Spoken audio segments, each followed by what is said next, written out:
오늘 말씀은 다니엘 9장의 말씀입니다. 구약성경 다니엘 9장의 말씀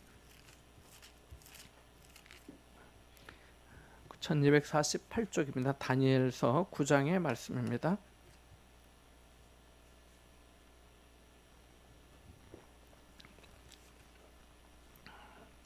1절부터 마지막 27절까지 함께 보겠습니다. 다니엘 9장의 말씀입니다.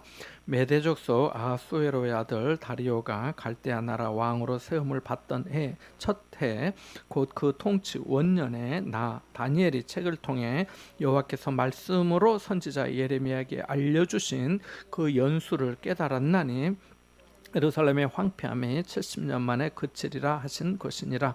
내가 금식하며 베옷을 입고 죄를 덮어쓰고 주 하나님께 기도하며 간구하기를 결심하고 내 하나님 여호와께 기도하며 자복하여 이르기를 크시고 두려워할 주 하나님, 주를 사랑하고 주의 계명을 지키는 자를 위하여 언약을 지키시고 그에게 인자를 베푸시는 이시여, 우리는 이미 범죄하여 패역하며 행악하며 반역하여 주의 법도와 규례를 떠나싸우며 우리가 또 주의 종 선지자들이 주의 이름으로 우리의 왕들과 우리의 고관과 조상들과 온 국민에게 말씀한 것을 듣지 아니하였나이다.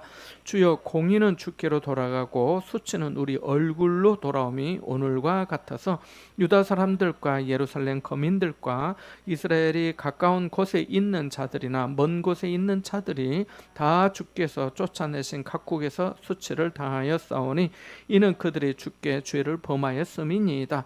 주여, 수치가 우리에게 돌아오고 우리의 왕들과 우리의 고관과 조상들에게 돌아온 것은 우리가 주께 범죄하였음이니이다. 마는 주 우리 하나님께는 긍휼과 용서하심이 있사오니 이는 우리가 주께 패역하였음이오며 우리 하나님 여호와의 목소리를 듣지 아니하며 여호와께서 그의 종 선지자들에게 부탁하여 우리 앞에 세우신 율법을 행하지 아니하였음이니이다. 온 이스라엘이 주의 율법을 범하고 치우쳐 가서 주의 목소리를 듣지 아니하였으므로 이 저주가 우리에게 내렸으되 곧 하나님의 종 모세의 율법에 기록된 맹세대로 되었사오니 이는 우리가 주께 범죄하였음이니이다. 주께서 큰 재앙을 우리에게 내리사 우리와 및 우리를 재판하던 재판관을 쳐서 하신 말씀을 이루셨사오니 온 천하의 예루살렘에서 일어난 일 같은 것이 없나이다. 모세의 율법에 기록된 대로 이 모든 재앙이 이미 우리에게 내렸사오나 우리는 우리의 죄악을 떠나고 주의 진리를 깨달아 우리 하나님 여호와의 얼굴을 기쁘게 하지 아니하였나이다. 그러므로 여호와께서 이 재앙을 간직하여 두셨다가 우리에게 내리게 하셨사오니 우리의 하나님 여호와께서 행하시는 모든 일이 공의로우시나 우리가 그 목소리를 듣지 아니하였음이니이다. 선으로 주의 백성을 애굽 땅에서 인도하여 내시고 오늘과 같이 명성을 얻으신 우리 주 하나님이여, 우리는 범죄하였고 악을 행하였나이다. 주여, 구하옵나니 주는 주의 공의를 따라 주의 분노를 주의 성 예루살렘 주의 거룩한 산에서 떠나게 하옵소서. 이는 우리의 죄와 우리 조상들의 죄악으로 말미암아 예루살렘과 주의 백성이 사면에 있는 자들에게 수치를 당함이니이다. 그러하온즉 우리 하나님이여, 지금 주의 종의 기도와 간구를 들으시고 주를 위하여 주의 얼굴빛을 주의 황폐한 성소에 비추시옵소서. 나의 하나님이여, 귀를 기울여 들으시며 눈을 떠서 우리의 황폐한 상황과 주의 이름으로 일컫는 성을 보옵소서. 우리가 주 앞에 간구하옵는 것은 우리의 공의를 의지하여 하는 것이 아니요 주의 큰 긍휼을 의지하여 함이니이다. 주여 들으소서. 주여 용서하소서. 주여 귀를 기울이시고 행하소서. 지체하지 마옵소서. 나의 하나님이여, 주 자신을 위하여 하시옵소서. 이는 주의 성과 주의 백성이 주의 이름으로 일컫는 바 됨이니이다. 내가 이같이 말하여 기도하며 내 죄와 내 백성 이스라엘의 죄를 자복하고 내 하나님의 거룩한 산을 위하여 내 하나님 여호와 앞에 간구할 때, 곧 내가 기도할 때에 이전에 환상 중에 본 그 사람 가브리엘이 빨리 날아서 저녁 제사를 드릴 때 즈음에 내게 이르더니 내게 가르치며 내게 말하여 이르되 다니엘아 내가 이제 네게 지혜와 총명을 주려고 왔느니라. 곧 네가 기도를 시작할 즈음에 명령이 내렸으므로 이제 네게 알리러 왔느니라. 너는 크게 은총을 입은 자라. 그런즉 너는 이 일을 생각하고 그 환상을 깨달을지니라.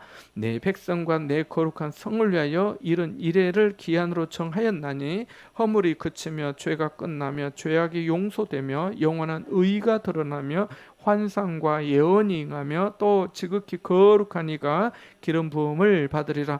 그러므로 너는 깨달아 알지니라. 예루살렘을 중건하라는 영이 날 때부터 기름 부음을 받은 자 곧 왕이 일어나기까지 7 이레와 62 이레가 지날 것이요 그 곤란한 동안에 성이 중건되어 광장과 거리가 세워질 것이며 62 이레 후에 기름 부음을 받은 자가 끊어져 없어질 것이며 장차 한 왕의 백성이 와서 그 성읍과 성소를 무너뜨리려니와 그의 마지막은 홍수에 휩쓸림 같을 것이며 또 끝까지 전쟁이 있으리니 황폐할 것이 작정되었느니라.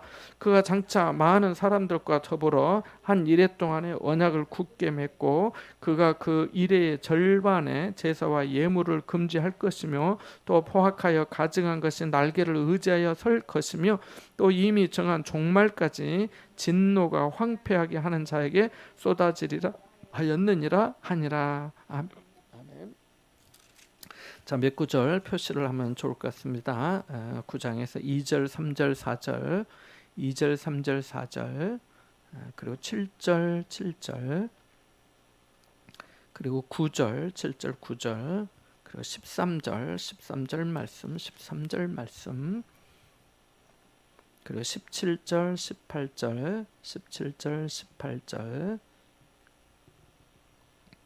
20절, 21절, 22절, 23절, 24절, 25절까지 20절부터 25절까지 쭉 그렇게 하면 좋을 것 같습니다. 몇 가지 교훈을 잠깐 생각해 보고자 하는데 다니엘서에는 환상이 계속 이어지고 있습니다. 7장부터 환상이 나오죠. 7장에 네 짐승 환상이 나오고 또 8장에는 순양과 순염소의 환상이 나오고 또 가브리엘이 나타나는 그런 어떤 또 나타나서 다니엘을 깨우쳐주는 그런 이야기도 나옵니다. 가브리엘 천사죠.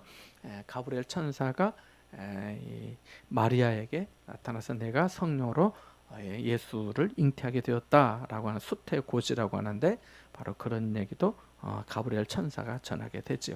오늘 다니엘 9장은 크게 두 가지 내용인데 다니엘이 기도하는 것이고 또 하나는 어떤 이른 일에 그 일에 대한 62일에 이른 일에 70일에 그에 대해서 그런 어떤 환상에 대해 말씀해 주는 내용입니다.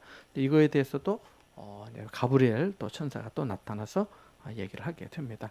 몇 가지 이렇게 주제별로 잠시 은혜를 나누고자 합니다. 첫 번째는 세상에 매몰되지 말고 하나님의 말씀에 창념해야 되겠다는 것입니다. 여기 메대족서 1절과 2절에 보니까 다니엘이 책을 통하여 여호와께서 말씀으로 선지자 에레미야에게 주신 그 연수를 깨달았다라고 말합니다. 책을 통하여 하나님의 말씀을 통하여 여호와께서 말씀으로 선지자 에레미야에게 알려주신 그 연수 70년에 대한 그런 이야기인데 그 70년 예루살렘의 황폐함이 70년 만에 그치리라고 하는 그 말씀을 자기가 깨달았다는 거죠. 하나님의 말씀을 통해. 그러니까 하나님의 말씀의 책을 통해서 깨달았다는 겁니다. 특별히 이것을 깨닫는데 무슨 환상을 보았다거나 계시를 들었다는 게 아니고 하나님의 말씀을 통해 깨달았다라고 하는 것을 우리가 주목해야 되겠습니다. 그래서 여기에 말씀에 바로 그렇게 말씀하고 있습니다. 자, 그래서 한번 우리가 생각해 보겠습니다. 다니엘이 바벨론 다니엘은 이제 바벨론이 메대와 바사 연합군에게 나중에 바벨론이 망하게 되는데요. 여기 보면 메대 족속 아하수에로의 아들 다리오가 세움을 받던 첫 번째 통치 원년 이렇게 말씀하고 있는데, 메대라는 나라와 바사라고 하는 나라가 연합군을 해서 이 바벨론을 무너뜨리게 됩니다. 그런데 여기에 더욱더 그 두 연합국이긴 하지만 힘이 동등하지는 않았어요. 더 힘이 컸던 데가 어디냐면 바사였습니다. 오늘날로 말하면 페르시아인데요. 그런데 그때 당시에는 이렇게 정략 결혼을 많이 했잖아요. 그래서 이 바사의 고레스, 바사의 왕 고레스, 페르시아의 고레스가 이 메대의 다리오의 딸과 결혼을 하게 됩니다. 그래서 연합군도 형성해서 바벨론을 무너뜨리게 되는데, 이 고레스가 자기의 또 삼촌이기도 하고 장인인 이 다리오에게 과도기였던 제국의 통치를 위임하게 됩니다. 그래서 여기에는 이제 그런 내용이 나오지 않지만 역사학자들은 거슬러서 그것을 다 이렇게 이제 확인을 한 것입니다. 그래서 고레스가 바로 자기가 통치해야 되는데 나중에 이제 고레스가 또 통치를 하게 되죠. 그래서 이 다리오 왕이 바로 통치를 시작하던 그때에 바로 다니엘이 하나님의 말씀을 통해 깨달았다라고 하는 것입니다. 근데 한번 생각해 보십시오. 바벨론이 예루살렘에서 잡혀오고, 그리고 바벨론에서 살고, 그리고 또 그 나라가 또 망해서 또 메대 통치자 다리오가 통치하고, 그 다음에 또 고레스가 등장해, 이런 어떤 제국의 격변기에 있는데 총리 중에 총리로 다니엘은 인정과 쓰임을 받게 되었잖아요. 그러니까 다니엘은 느부갓네살 왕, 벨사살 왕, 다리오 왕 때까지 형통한 자였던 것입니다. 그래서 6장에서 보면 다니엘은 이 정치적인 어떤 정적들의 모함으로 사자굴에 던져지기도 하지만은 또 그런 일도 당하고, 또 이방인의 또 포로인 주제에 얼마나 대우와 인정을 받을 수 있었겠습니까? 우리가 이러한 시기를 만약에 산다면 아마 살 궁리를 하고 또 처세를 잘하기 위해 어쩌면 노력하지 않았겠습니까? 어쩌면 자신에게 이로운 정치적인 줄을 대지 않았겠습니까? 그러나 다니엘은 이러한 세상에 어떤 매몰되지 않고 하나님의 말씀을 여전히 붙들었다는 것입니다. 나 다니엘의 책을 통해 여호와께서 말씀으로 선지자 예레미야에게 알려주신 그 연수를 깨달았다라고 말씀하고 있기 때문입니다. 그래서 예레미야 29장 10절에 보면 여호와께서 이같이 말씀하시니라, 바벨론에서 70년이 차면 내가 너희를 돌보고 나의 선한 말을 너희에게 성취하여 너희를 이곳으로 돌아오게 하리라 라고 하는 말씀이 있는데, 바로 그러한 말씀들을 깨달았다라고 하는 것입니다. 다니엘이 이렇게 말씀을 가까이 하고 또 하루에 3번씩 감사의 기도를 드린 이유가 뭐겠습니까? 세상을 통치하시는 하나님의 일하심을 믿었기 때문이며 하나님께서 선하신 역사를 도모하고 계심을 확신했기 때문입니다. 오늘 우리 역시 눈에 보이는 일들, 또 우리에게 이루어지는 사건들이 주는 어떤 현실적인 이익 여부에 의해서 일희일비하지 말고 일배후에서 역사하시는 하나님을 바라보고 범사에 감사하며 소망과 확신 가운데 살아야겠습니다. 요셉이 형제들에게 한 말이 그거잖아요.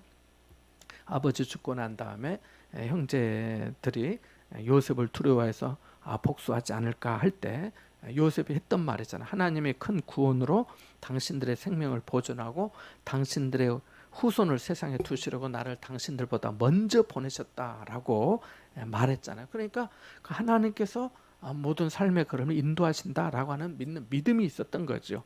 미가서 7장 7절에도 보면 오직 나는 여호와를 우러러 보며 나를 구원하시는 하나님을 바라보나니 나의 하나님이 나에게 귀를 기울이시리로다라고 말씀하고 있습니다. 그러니까 다니엘은 이런 어떤 제국의 격변기에서도 하나님의 말씀을 놓지 않고 하나님의 말씀을 제쳐두지 않고 그 주께서 주신 그 말씀을 깨달았다라고 말씀하는데, 여기에 깨달았다고 하는 단어가 곰곰이 생각하다라고 하는 그런 뜻입니다. 그러니까 다니엘이 그 말씀에 대해서 깊이 묵상하고 또 알기를 원했고 깨달았다, 하나님께서 그런 은혜를 주셨다는 것을 우리가 알 수가 있죠.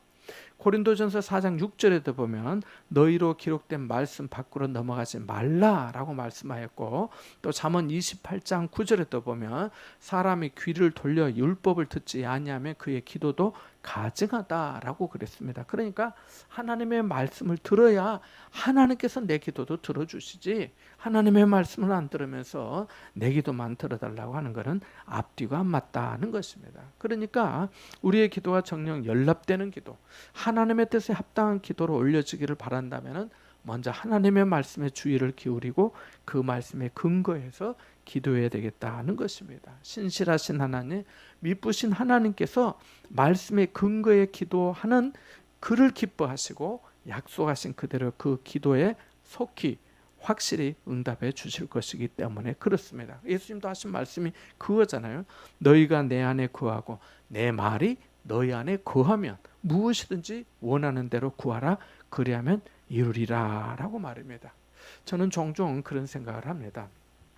여수에 있을 때 했는데, 지금은 돌아가셨습니다만 작년인가 재작년에 돌아가셨다고 들었는데, 우동수 장로님이란 분이 계셨어요. 고등학교 영어 선생님, 영어 과목 가르치시는 선생님이었는데, 그 교를 하도 오래 다니다 보니까 이분이 장로님이고 자기한테 배웠던 학생도 교회 장로님이 됐어요. 그런데 제가 이제 그 우 장로님, 할아버지 장로님 이제 집에 신방을 제 교국에서 갔는데, 집에 갔더니 책이 없더라고요. 보통 가면 이제 집에 가면 뭐 서재도 있고 책도 있고 뭐 이렇잖아요.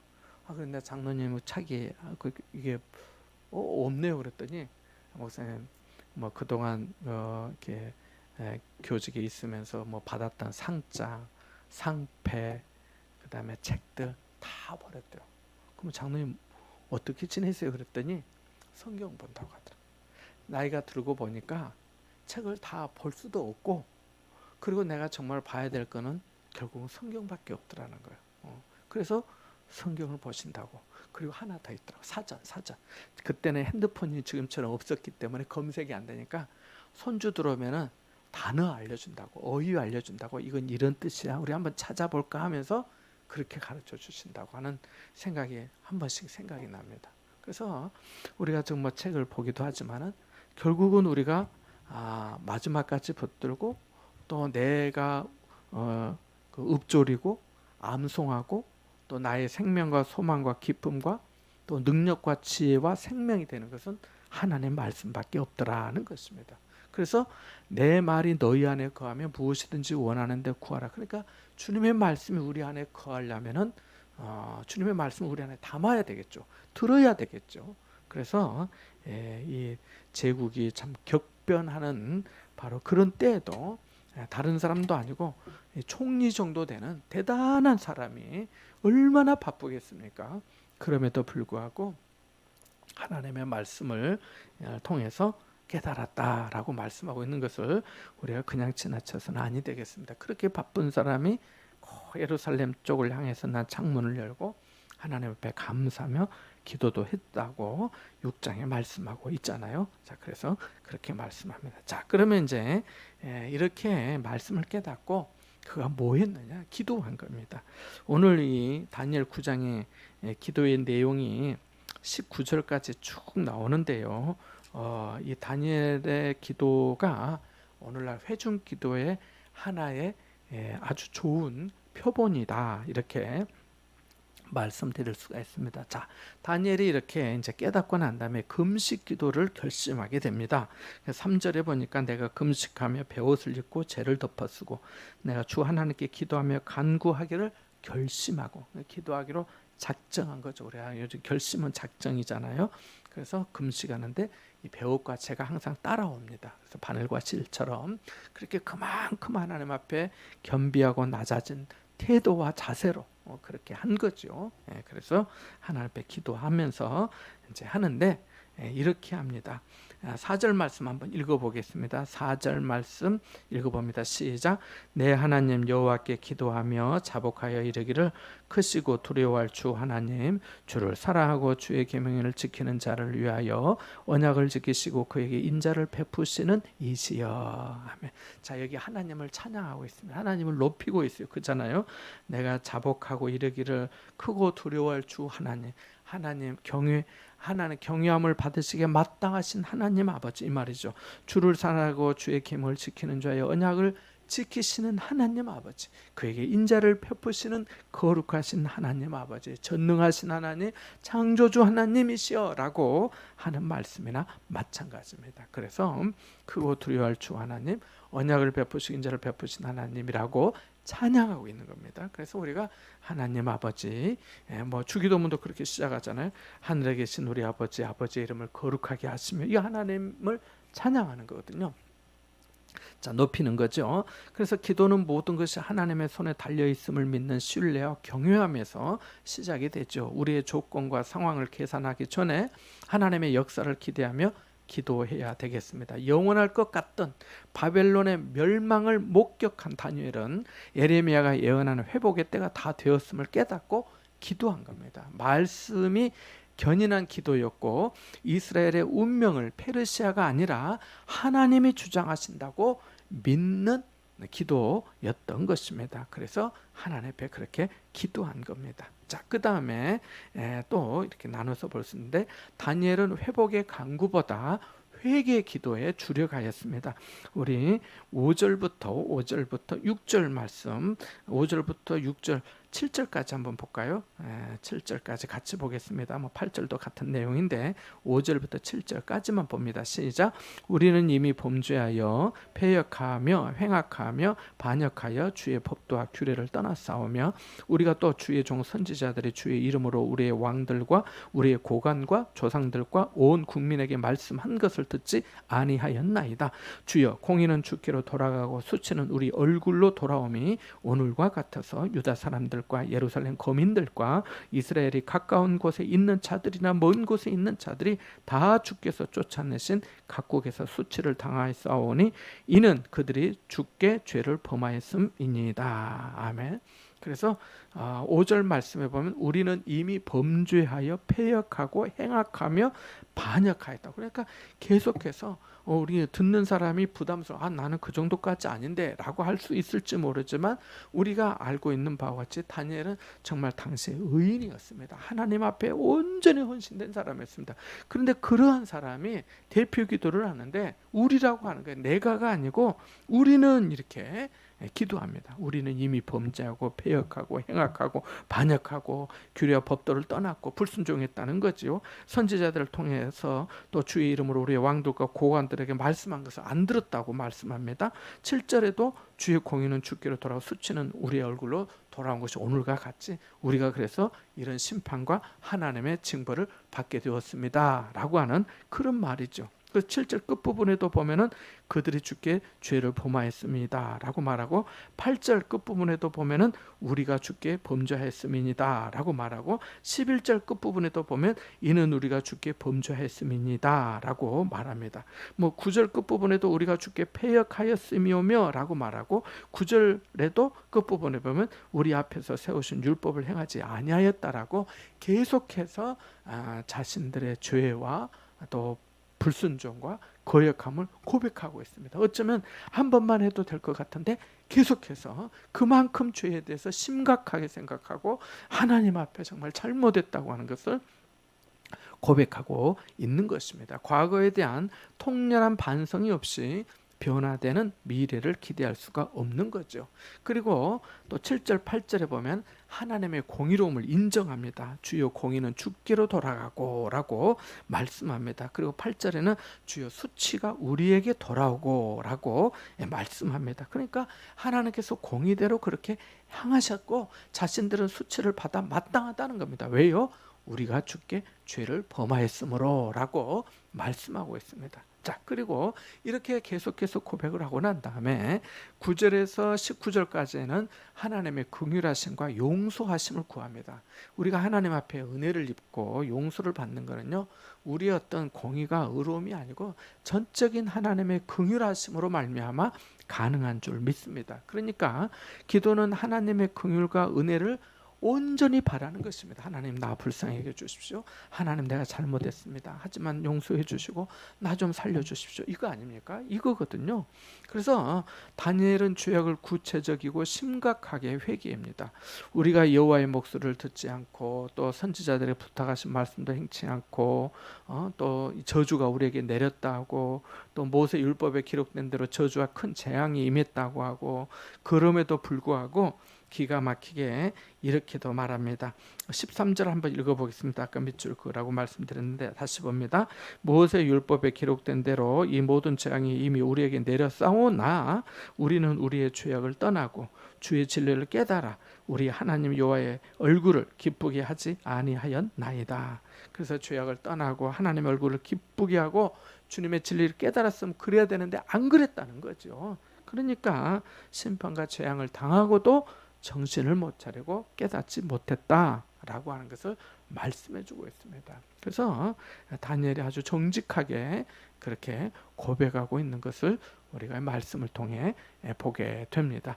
그래서 또 스가랴 9장 6절에도 보면 이렇게도 말합니다. 스가랴 선지자가 말하기를 나의 하나님이여 내가 부끄럽고 낯이 뜨거워서 감히 나의 하나님을 향하여 얼굴을 들지 못하오니 이는 우리 죄악이 많아 정수리에 넘치고 우리 허물이 커서 하늘에 미침이니이다 라고 말하고 느헤미야도 1장 6절에 보면 이제 종이 주의 종들은 이스라엘 자손을 위하여 주야로 기도하며 우리 이스라엘 자손이 주께 범죄한 죄들을 자복하오니 주는 귀를 기울이시며 눈을 여시사 종의 기도를 들으시옵소서 나와 내 아버지의 집이 범죄하였습니다 라고 말합니다.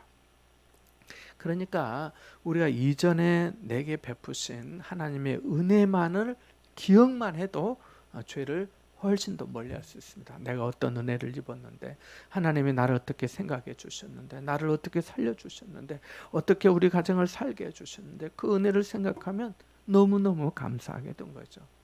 은혜는 생각할 줄 모르고 늘 부족하고 없는 거 모자란 것만 생각하다 보니까 감사가 안 되고 남과 비교하다 보니까 은혜가 떨어지는 일이 얼마나 많습니까? 그래서 16절에서 19절 사이에 보면 다니엘은 주의 분노를 주의 성 예루살렘 주의 거룩한 산에서 떠나게 해달라고 그렇게 고백을 합니다. 또 15절, 14절, 15절도 그런 어떤 죄에 대한 고백들이 있는데 16절 한번 읽어보겠습니다. 16절, 17절, 18절까지 같이 봅니다. 시작. 주여 구하옵나니 주의 분노를 주의 성 예루살렘 주의 거룩한 산에서 떠나게 하옵소서. 이는 우리의 죄와 우리 조상들의 죄악으로 말미암아 예루살렘과 주의 백성이 사면에 있는 자들에게 수치를 당함이니이다. 그러하온즉 우리 하나님이여 지금 주의 종의 기도와 간구를 들으시고 주를 위하여 주의 얼굴빛을 주의 황폐한 성소에 비추시옵소서. 나의 하나님이여 귀를 기울여 들으시며 눈을 떠서 우리의 황폐한 상황과 주의 이름으로 일컫는 성을 보옵소서. 우리가 주 앞에 간구하옵는 것은 우리의 공의를 의지하여 하는 것이 아니요 주의 큰 긍휼을 의지하여 함이니이다. 그렇게 말씀합니다. 17절과 19절 말씀은 같은 의미의 말씀입니다. 그래서 죄를 고백하고 난 다음에 이제 하나님 우리를 좀 구원해 주십시오. 좀 주님의 분노를 이제 좀 거두어 주십시오. 공의에 따라 주님께서 하시고 우리는 수치를 당한 건 마땅한데 이제 다른 이유가 아니고 17절에 보니까 주를 위하여 주의 얼굴빛을 주의 황폐한 성소에 비춰달라고 합니다. 우리가 이렇게 받는 건 괜찮은데 이렇게 되면 주님의 이름 또 주님의 얼굴 또 주님의 영광 주님의 살아계심이 많은 사람들에게 조롱거리가 되지 않겠습니까? 라고 하는 겁니다. 그래서 18절에도 그 말입니다. 주의 이름으로 일컫는 성을 보옵소서. 또 그래서 끝부분에 주의 긍휼을 우리가 주의 공의를 의지하는 것이 아니라 주의 큰 긍휼을 의지하여 기도합니다. 하나님이 불쌍히 여겨주지 않으시면 우리가 어찌 살겠습니까? 바로 이런 의미의 말씀이죠. 그래서 19절에도 중간에 보면 나의 하나님이여 주 자신을 위하여 하시옵소서. 그래서 주님의 이름을 위하여 주님의 영광을 위하여 하나님 주님의 이름이 멸시받거나 또 업신여김을 받거나 또 사람들에게 망령되이 일컬지 아니하도록 일컬게 되지 않도록 하나님 은혜를 베풀어 주십시오라고 하는 그런 말씀입니다. 시편 23편 3절에도 보면 다윗이 내 영혼을 소생시키시고 자기 이름을 위하여 의의 길로 인도하시는도다라고 말씀하잖아요. 그래서 주님의 이름을 위하여 하나님께서 은혜를 베풀어 주십시오라고 기도해야 되겠습니다. 자, 이렇게 이제 기도를 하고 마치는데, 자, 기도하면서 다시 정리를 합니다. 20절, 21절, 22절 같이 봅니다. 시작.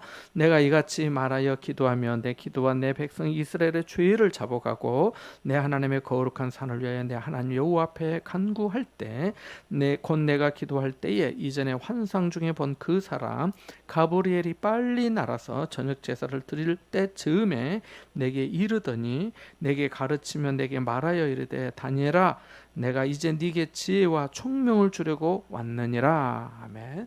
이렇게 말씀. 그래서 자기가 기도하고 죄를 고백하고 자복하고 또 하나님의 거룩한 산, 그러니까 하나님의 예루살렘 여호와의 성소를 위하여 하나님 앞에 간구할 때에 가브리엘 천사가 빨리 자기에게 왔다는 것입니다.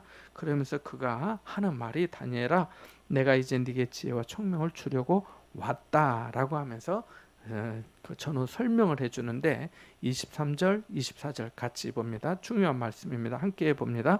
곧 네가 기도를 시작할 즈음에 명령이 내렸으므로 이제 네게 알리러 왔느니라. 너는 크게 은총을 입은 자라. 그런즉 너는 이 일을 생각하고 그 환상을 깨달을지니라. 내 백성과 내 거룩한 성을 위하여 이런 이래를 기한으로 정하였나니 허물이 그치며 죄가 끝나며 죄악이 용서되며 영원한 의가 드러나며 환상과 예언이 응하며 또 지극히 거룩한 이가 기름 부음을 받으리라. 아멘. 그러니까 그가 기도를 시작할 즈음에, 다니엘이 기도를 시작할 즈음에 시작하자마자 얼마 안 돼서 하나님 앞에 명령을 받았다는 거죠. 하나님의 명령이 떨어졌는데 이제 내가 알리러 왔다라고 하는 겁니다. 그러면서 너는 크게 은총을 입은 자라. 그런즉 너는 이 일을 생각하고 환상을 깨달아라 라고 말씀합니다. 우리도 하나님 앞에 크게 은총을 입은 자인 줄 믿습니다. 이는 내 사랑하는 아들이요 내 기뻐하는 자다 이렇게 말씀하시니까요. 자, 여기 20절 말씀에서 응답받는 기도의 3요소를 발견할 수가 있습니다. 여기 보니까 내 죄와 내 백성 이스라엘 죄를 자백하고 그럽니다. 자백하고 그죠? 진실한 회개. 두 번째는 내 하나님의 거룩한 산을 위하여 이렇게 내가 하나님의 영광을 위해서 기도했다는 거예요. 하나님의 영광. 그리고 마지막 세 번째는 여호와 앞에 간구할 때에 이렇게 간구해. 응답받는 기도의 3요소 회개와 하나님의 영광과 간구함이란 간구함. 그래서 다니엘의 기도가 마치기도 전에 하나님께서 응답하셨다는 것입니다. 자, 은총을 입은 자의 입에서 하나님의 기뻐하시는 기도가 나오자마자 하나님은 속히 하나님의 뜻을 전할 그 가브리엘을 통해서 보내셨습니다. 하나님이 얼마나 빨리 응답하셨는지 보다 얼마나 기뻐하셨을까를 우리가 생각해 봐야겠습니다. 응답이 없다고 혹은 응답이 더디다고 불평하기 전에 하나님의 뜻보다 내 뜻을 앞세우고 있는 것은 아닌지, 하나님께서도 내 기도에 기뻐하시면서 얼른 응답해 주실까, 아니면 빨리 응답받았다, 이 빨리 응답받은 것보다 하나님께서 얼마나 기뻐하셨을까, 내 기도를 기뻐하실까라고 하는 것을 우리가 생각해 볼 수 있어야겠습니다. 자, 여기에 한 가지 24절에 이른 이래라고 나오는데요.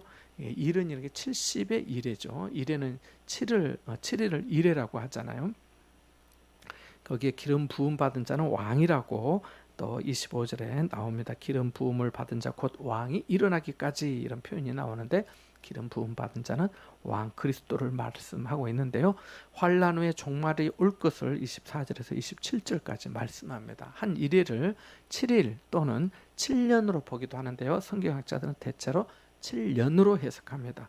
따라서 이른 이래니까 490년, 77은 49해서 490년이 되겠죠. 7년으로 하면.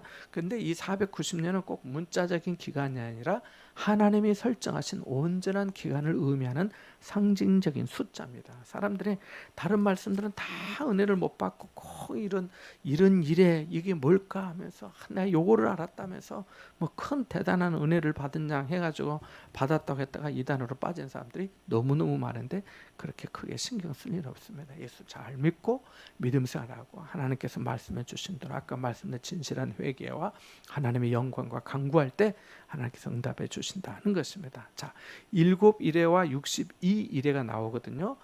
그래서 그러면 이제 69일회가 되겠죠. 포로기 70년이 마치고 BC 458년 아닥사스다 왕이 예루살렘 성을 재건하라고 명령을 내린 때부터 기름 부음 받은 자 세례 요한에게 예수님이 세례를 받으시는 주후 25년경까지가 약 한 490년, 약 500년이 다 됩니다. 그래서 그리스도의 오실 때까지라고 말하고 있습니다. 자, 여기에 하나가 빠집니다. 하나가 빠진데 한 일회가 빠져요. 그래서 그걸 7년 대환란이라고 부르기도 하는데요.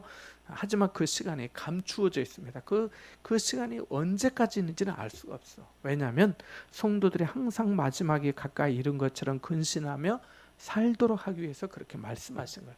자, 우리가 한번 생각해 보십시다. 요새 이단들도 많고 뭣도 많고 하는데, 자, 지금 아무리 이단이 뭐 이재록이든 뭐 누구든 간에 어떤 우리나라에 뭐 외국은 빼고 우리나라에 아무리 똑똑하고 잘난 이단이라고 해도 자, 한번 이쪽에 사도 바울만큼 알까요? 모를까요? 모르겠죠. 성경을 안다고 할 수가 없겠죠.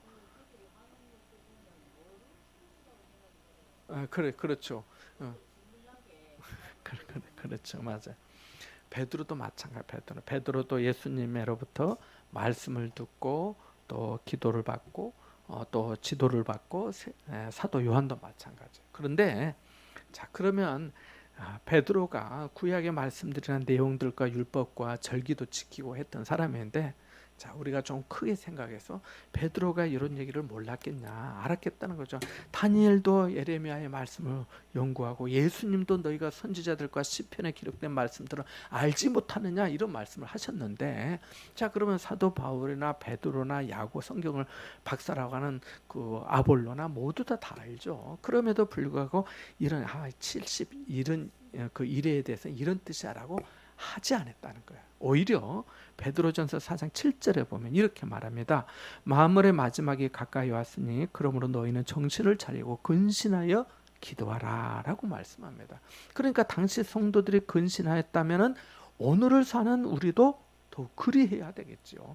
그 당시 사람들도 그렇게 말씀을 듣고 받아들였는데 오늘날 사람들은 더하면 더했지 그러지 않겠습니까?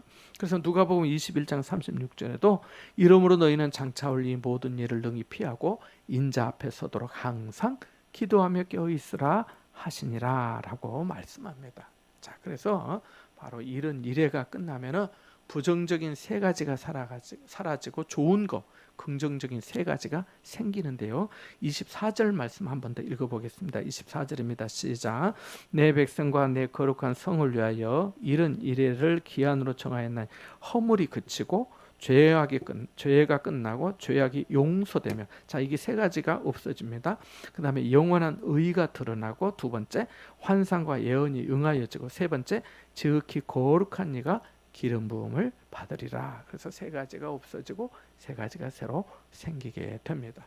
고린도전서 15장 57절 58절 말씀에 보면 주 예수 그리스도로 말미암아 우리에게 승리를 주시는 하나님께 감사하노니 그러므로 내 사랑하는 형제들아 견실하며 흔들리지 말고 항상 주의 일에 더욱 힘쓰는 자들이 되라. 이는 너희 수고가 주 안에서 헛되지 않은 줄 알미라 라고 말씀하고 있습니다. 그래서 우리가 어려운 시대를 살아가지만 오늘 고린도전서의 말씀처럼 그리스도로 말미암아 우리에게 승리를 주시는 하나님께 늘 감사하면서 견실하고 흔들리지 말고 항상 주의 일에 더욱 힘쓰는 저와 여러분이 될 수 있기를 바랍니다. 오늘 말씀을 통해서 하나님의 그 긍휼하심과 자비하심, 나의 공의를 의지하는 것이 아니라 하나님의 큰 긍휼을 의지하여 기도합니다. 그리고 이 일은 일이라고 하는 것은 종말의 때가 정해졌다는 겁니다. 그래서 그 시간이 확정된 거니까 우리가 그 시간까지 하나님 앞에 서는 날까지 믿음을 굳게 지키고 또 깨어 기도하며 또 살아갈 수 있기를 바랍니다. 우리 같이 한번 기도하겠습니다. 이 시간 또 말씀을 생각하면서 같이 기도하고 또 선교사님들과 연약하신 어르신 분들에게 함께 해주시도록 우리 같이 한번 중보하며 기도하겠습니다. 기도합니다.